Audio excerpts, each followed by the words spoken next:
Hey guys, welcome back to the channel and for another installment of really cool things to do with the Flipper Zero. I've seen this question asked many times on YouTube and on Reddit. Hey guys, welcome back to the channel. I'm going to answer that Will you prove worthy? Probably question today, and that is, can a Flipper Zero control traffic lights? And the simple answer is yes, with the right hardware. And that's what I built here today to demonstrate. There's our Flipper Zero, and Flipper Zero is generating a 14 hertz pulse. Now that, just remember that pulse rate, 14 hertz. That's a magic number. That is outputting on the GPIOs, and that's coming over here to a little circuit I built today. That chip is optocoupler, so the Flipper is actually powering the optocoupler, the LED inside it, and this particular optocoupler has a Darlington transistor pair controlling the output. And that's what we're witnessing right there. That green LED flashing is actually flashing at 14 hertz, and that is also wired over to this infrared array. That's actually 42 infrared high power LEDs, and that is out of a security camera. There's another one there out of a security camera. Easy to find these. Any old security camera will do. One thing you have to do is jumper. There's a light sensor on there, so it only works at night. I did put a jumper right, you can see that on the back. And basically, yeah, this thing's running on 12 volts. It may not look very bright because this camera, most phones have an infrared filter. However, get an old camera like one of these, and one of these old Canon cameras, and you will see, I mean, how incredibly bright that is. Yeah, so there you go. That's really what it looks like. If you could see infrared, it's incredibly bright, and it needs to be because it needs to transmit to an Opticom sensor up on the traffic light system. And I'm going to just show you, first of all, a little bit of a history on Opticom. Okay, there's an Opticom sensor. This is one that would be used on an emergency vehicle. Back in the 1970s, 3M, well-known company 3M, came up with an ingenious idea to be able to create, make traffic lights sense that an emergency vehicle is coming. And they did it optically by using a light sensor that could detect strobe lights. So that worked well, but there was a problem. They couldn't differentiate between an ambulance, a police car, and a fire truck. So what they did is they developed a system that could sense either 10 hertz, 12 hertz, or 14 hertz. Each one had a different priority. And let me just change it here. This is actually an Opticom sensor that you'll see up on the traffic light pole. And those are a lot of different Opticom transmitters, and you can see they're just a bunch of black LEDs, same as what I'm using. And yeah, you can, let me see, go down here, some other pictures of where, oh, there's a traffic light with one on the top.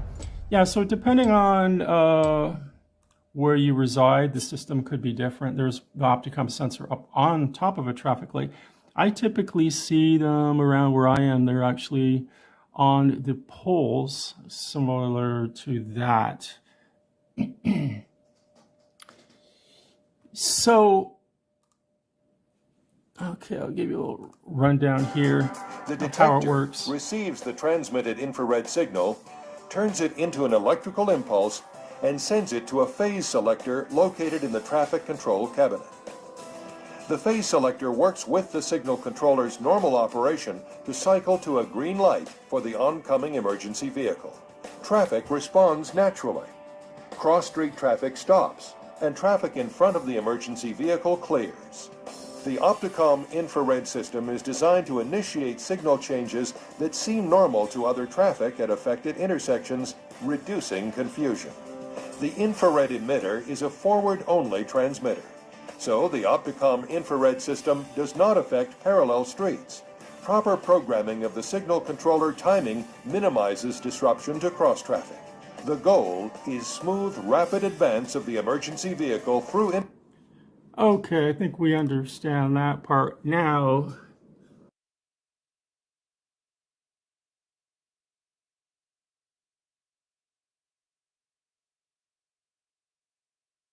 Installment.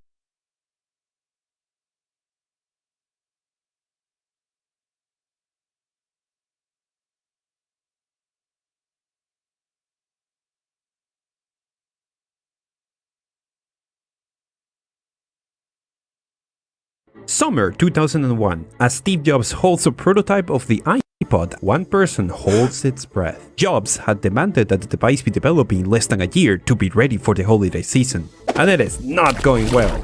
The leader of the iPod team had barely been an Apple employee for a couple of months, and to save the project, he will have to take some extreme measures that could feel like a blasphemy. But all of this will lead to a series of incredible coincidences that will define the future of the company forever. This is that story. Brought to you by the Curiosity Stream and Nebula Bundle. It's the start of 1997, and Apple is about to go bankrupt. Jobs had been kicked out of the company and was now leader and founder of a workstation and higher education company called Next. While it was not particularly economically successful, their operating system turned out to be the perfect base for Apple to catch up. They had to negotiate with a very pissed off Steve Jobs, but for $429 million, I'm sure he could forgive them. Especially since that brought him back to the company. And as he slowly clawed himself back into the position of interim CEO, he had the power to take the company back to its computer roots. And Jobs had a simple plan for that. May 6, 1998. Jobs reveals a translucent all-in-one computer built entirely into a small 15-inch monitor, very reminiscent of the original Macintosh that made the company huge on its heyday, the iMac. But to him, this was just a start. While Apple going back to basics was the necessary thing to do, the iMac was just a Trojan horse, a hub for something different. You see, starting on the second generation, the iMac had FireWire ports, an interface developed by Apple in collaboration with several companies to provide fast data while charging the device at a time when USB was very slow. So, what if the iMac could be used as a hub for portable devices? Jobs had decided the best place to start this strategy was a device that had already widely adopted FireWire, video cameras. But this focus on video was about to be knocked out of existence, thanks to another revolution that was happening in computers. Napster. If you lived through the early 2000s, this is the name that either filled you with excitement or panic if you're a music executive. This peer-to-peer service, growing on the back of extremely efficient audio compression, ushered a true systemic change in the way we consume music. And for nearly a decade, made piracy the mainstream way to enjoy music for people online. And with MP3 downloading came burning your own music CDs. Blank CD sales exploded to the point that for a couple of years, blank CD sales in the US outnumbered the entire country's population. But I'm pleased to announce today that I'm going to drop the interim title. While this was all happening, Steve Jobs completed his Apple comeback by dropping the title of interim CEO to just CEO. And he was ready to get Apple back into the future that he envisioned. And this decision was just in time to realize his mistake. The center of the new media revolution was not video, it was music. We need a music player software for Mac, and we need it now. Make an offer to buy whatever's the best out there. Now, the best music app in macOS at the moment was called Audion, but they were already in the process of being sold to someone else and not available. So a second best option was needed, and that second option was way more than a music player. And to understand why, we have to look at this little guy. This is the Rio PMP 300, and it was one of the first commercially successful MP3 players, a device designed to play only digital music. So of course, the music industry tried to sue the company out of existence as soon as it was announced. Objection! But in a surprise legal twist, the lawsuit was thrown out under copyright exceptions for backups, as the device was meant to be used to listen to music ripped from legal CDs. That might not have been the case in real life, but now the MP3 player revolution was unstoppable, no matter where that MP3 came from. And this started a fascinating series of events. Hearing the news of the lawsuit, a group of ex-Apple employees decided to make a program to play music and sync with the Rio for Mac called SoundJam, which became the second best music software for Mac, and that is what Apple ended up buying and turning into its own player, iTunes. But during the process of porting over its ability to sync, engineers at Apple came to an interesting realization. This thing kinda sucked. In fact, most MP3 players at the time did. Flash memory at the time was super low capacity, so it could barely hold a few songs. One of the few exceptions was the Nomad Jukebox, a hard drive-based device that could store a lot of music, but was the size of a CD player, twice as heavy, and the battery lasted less than an hour, and it costed $500. Even worse, the device used USB 1.1 to transfer songs, which meant filling the device could take hours. It was terrible from every angle. But the iMac had FireWire, which could theoretically fill the device quickly. So suddenly, an Apple engineer whose name has been lost to time had an idea. What if we make a music player? But someone had heard that idea, and now he could not get it out of his head. John, we need to make a pocket-sized music player. Steve, seriously? You can't keep doing this. Look, John, it is the perfect next step in our hub strategy. A device that seamlessly syncs with iTunes. We have the technology and talent to make something better than all the garbage out there in the market. Look, Steve, I get the idea, but the Nomad MP3 player that you hated the least? It is huge for a reason. That drive is pretty big. Can't you find a smaller drive? Maybe. I don't know. I'll keep an eye out. Find me the drive, John. And as fate will have it, not long after that conversation, as both Rubinstein and Jobs visit Tokyo for the Macworld Japan Expo, Rubinstein visits Toshiba, one of the component suppliers, to check up on what they have been developing. Towards the end of the meeting, one of the Toshiba engineers makes a very convenient reveal. We have just finished development on this. Some of our engineers figured out how to make the smallest hard drive we have ever seen. To be honest, we have no idea what to use it for. Maybe you would be interested in making a small laptop with it? While Rubinstein keeps a professional poker face on the outside, on the inside, he's losing it. Steve, I got it. I found the hard drive. I just need $10 million. Do it. With a $10 million check under his arm, Rubinstein quickly convinced a shocked Toshiba to license the hard drive that they had no idea how to use exclusively to Apple for a secret project codenamed P68 Dulcimer. The technology was ready, but everyone at Apple was too busy to cover this project. So what if they brought in someone? After calling and asking around his contacts, John heard of a certain character that might fill this role perfectly. This is Tony Fadell. At the time, he was known for working with Philips to lead engineering on the Nino, a PDA-sized PC running Windows CE. But after a meeting with Audible, the audiobook company, he started to wonder if the future lay in small devices to listen to music on audiobooks. Since Philips showed no interest in his idea, he left to create his own company called Fuse, with plans of delivering a hard drive-based device that could make it super easy to play music ripped from a CD. But this was not going well. He struggled to find investors for the project and was about to run out of money.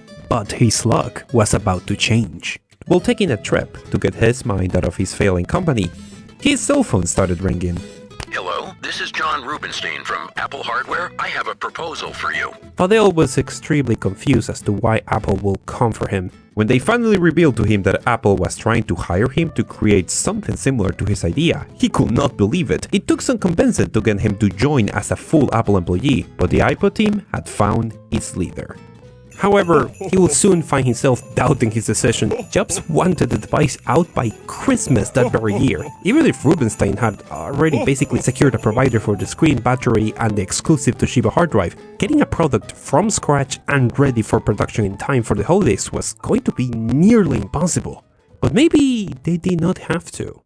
For every new type of industry, there are those who make a killing making the product people use, and then there are those who make a name of themselves silently providing the technology that powers those products. This is how Porter Player came to be. A relatively obscure company founded in 1999, Porter Player had made a name by building the chips and software powering a lot of MP3 players out there. Fadel had been hoping to hire them for his music player idea, but could never gather enough capital. But now, he was an Apple employee with Apple resources, and things were different. There was one prototype that had caught his eye, a player the size of a cigarette package. It was very ugly, its interface clunky and difficult to use, but the shape was perfect. And more importantly, all the firmware and software was basically already done. He could work from the space to turn this into an Apple product. I have an offer. I need your company to work with Apple on a project exclusively. Exclusively? I'm sorry, but there is no way we can drop all of our existing clients.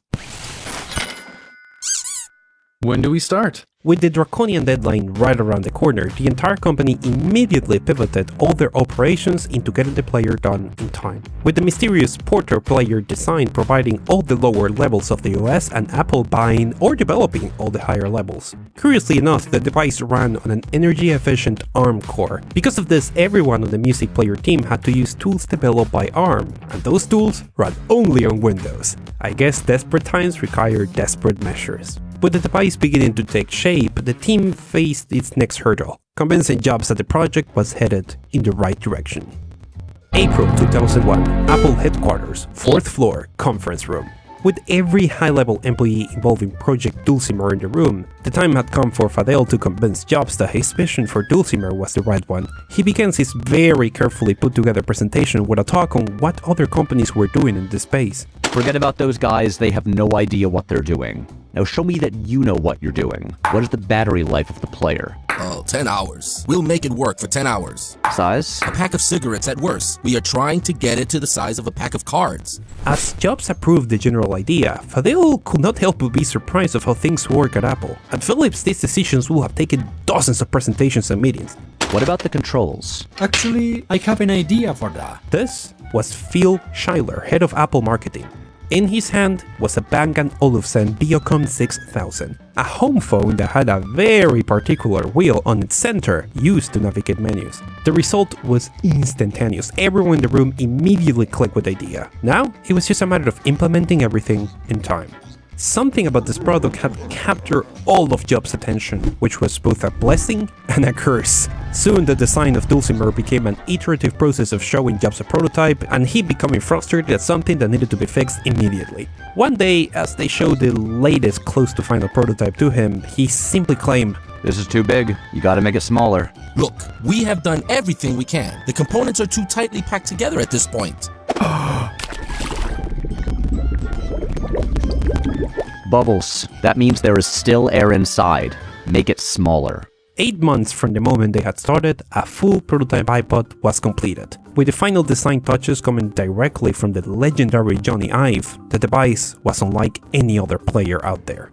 The final touch was the name. Vinny Chieco, a freelance copywriter, came up with a name that just stuck. If the iMac was the digital hub, it was like a mothership, and gadgets that connect to it will be pods that go into the world, returning to the mothership to resupply and refuel. So the iMac is the mothership, and this is the iPod. With the deadline for Christmas production coming up and the production lines being set up, it was time for the last battery of tests for the device, and it was then when a last-minute wrinkle almost jeopardized the whole project.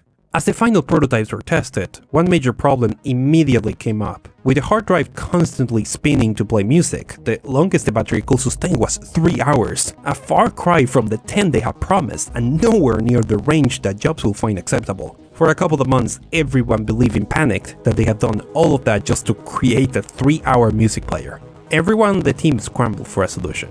And what they eventually found was pretty clever. For other hard drive-based players, if the device was shaken or moved suddenly, the hard drive might stop reading, and the song will interrupt. Other manufacturers had solved this issue by having a small solid memory buffer that loaded the current song, loading from disk only when it was safe to do so.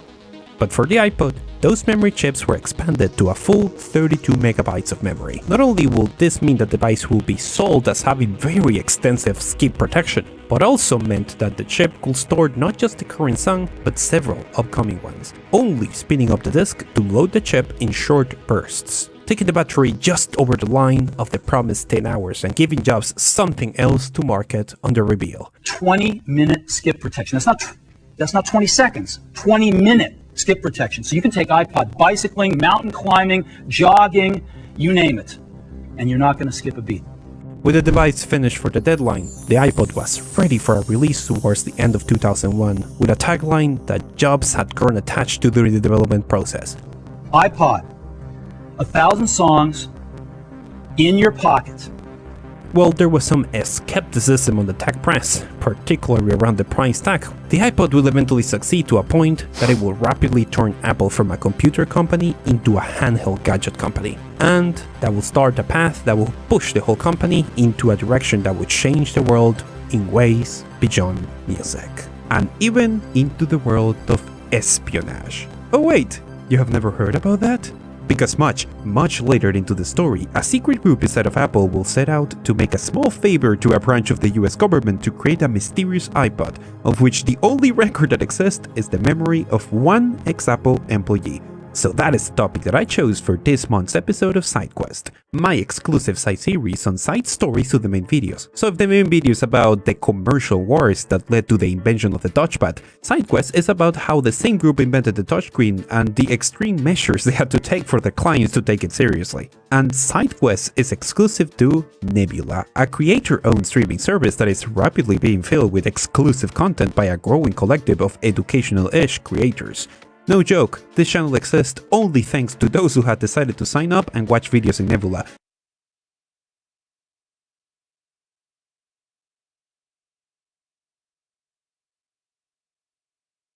By 2020, the entire Game Boy family had sold a monumental 118 million units. It was one of the most successful electronic gadgets ever, but during development, many inside Nintendo believed it was a huge mistake that would lead the company to absolute disaster. It steered one of the worst internal secret rivalries in tech history. It nearly ruined Nintendo's corporate reputation, and the near cancellation of the project at one point drew its engineers and creators to some really dark places. Every piece of technology has a story and a reason to be, and this one is pretty unbelievable. I am Low-Spec Alex, and welcome to the amazing low-spec technology of the Game Boy. Brought to you by Raycon. When I was gifted a Game Boy Color as a young child, it set the course of my life forever. Since then, I have been fascinated, even obsessed, in understanding everything I can about this machine, how it worked, and how it came to be. When a friend and I first took an original Game Boy apart to study it for this video, we were both very surprised at just how small the PCB of the actual computer is. After all, this came from a time way before the miniaturization of technology that we have all gotten so accustomed to. With barely a few chips, it was obvious that it was made to be simple and affordable. Coming with the mindset of reviewing newer technology, my initial questions were what kind of CPU it has and how much memory it contains. However, the more I dug into the topic, the more I realized that by far the most important piece of the technology and of this whole device was its screen. And its story turned out to be a lot wilder than anything I had imagined. Every gadget, console, or just any technological advancement you know is the result of a very specific environment. The Walkman, which paved the way for the modern idea of personal music consumption, was possible due to previous advancements in miniature tape players for journalists. The iPhone, which popularized the modern idea of a smartphone, was made possible thanks to innovations in capacitive touchscreens and ARM CPUs, among many other technologies. And in the 80s, one technology was taking the Japanese electronics manufacturing industry by storm: liquid crystal displays. Starting in the 60s, a technological race was taking place for the next major revolution in personal electronics. Up until that point, displays for computers and devices rely on CRT technology, which was very heavy and notoriously difficult to miniaturize, not to mention very difficult to run on batteries. While we will never know if given enough time we will all have been walking around with nuclear power wrist-sized CRTs, a certain George Hillmeyer of the Radio Company of America discovered a way of blocking light with liquid crystals that could be electrically controlled, and soon researchers in the world immediately realized this technology could potentially create flat, energy-efficient displays. The race was on. What you need to know is that Hellmeyer's original technology, known as dynamic scattering mode or DSM, lacked contrast and required a constant electrical current, which killed batteries and was very difficult to use for color displays. Watches using this technology were manufactured for a couple of years and they were big and not particularly good. Still, it was a novelty, and you can see the publicity of the time really trying to pull off a futuristic vibe. Then a physicist called Wolfgang Helfrich expanded on previous research on liquid crystals and started figuring out a potentially better solution. His implied